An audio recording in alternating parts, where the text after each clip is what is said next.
પશ્ચિમ ગામે તળાવમાં પૂજાનો સામાન પધરાવવા ગયેલા પિતા પુત્રીને કાળ ભરખી ગયો। ગોધરા ભમૈયા પશ્ચિમ ગામે તળાવમાં પૂજાનો સામાન પધરાવવા ગયેલ પિતા પુત્રીને કાળ ભરખી ગયો। વડોદરા શહેરના હરણી લેક ઝોન દુર્ઘટનાને આજે 1 મહિનો પૂર્ણ થયો છે અને હજુ આ ગોઝારી દુર્ઘટના સમગ્ર ગુજરાત ભૂલી નથી શક્યું। ત્યાં તો આજે પંચમહાલ જિલ્લાના ગોધરા તાલુકામાં આવેલા ભામૈયા પશ્ચિમ ગામે તળાવમાં પૂજાનો સામાન પધરાવવા માટે ગયેલા પિતા પુત્રીનું તળાવના ઊંડા પાણીમાં ડૂબી જવાથી મોત નીપજતા કરુણ ઘટનાને પગલે પરિવાર સહિત ગ્રામજનોમાં ગમગીની છવાઈ ગઈ હતી। પોલીસે અકસ્માતે મોતનો ગુનો નોંધીને કાયદેસરની કાર્યવાહી હાથ ધરી છે।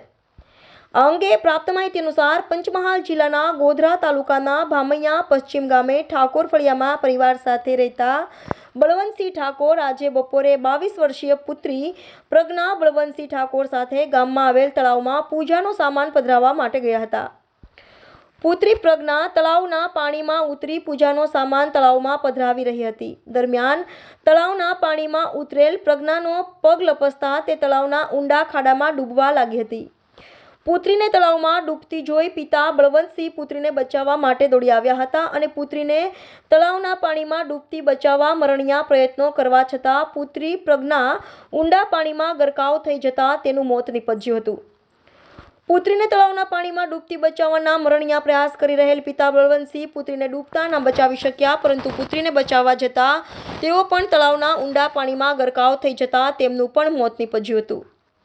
ઘટનાની જાણ થતાં ગ્રામજનો તળાવ ખાતે દોડી આવ્યા હતા અને સ્થાનિક તરવૈયાઓની મદદથી પિતા પુત્રીના મૃતદેહ તળાવમાંથી બહાર કાઢવામાં આવ્યા હતા। ઘટના સ્થળે દોડી આવેલ ગોધરા શહેર બી ડિવિઝન પોલીસે પિતા પુત્રીના મૃતદેહનો કબજો લઈ પોસ્ટમોર્ટમ અર્થે ગોધરા સિવિલ હોસ્પિટલ ખાતે ખસેડી અકસ્માતે મોતનો ગુનો નોંધવા કાયદેસરની કાર્યવાહી હાથ ધરી છે। Reporter Rahul Rajput, YNN news, Vadodara. Subscribe now and press the bell icon.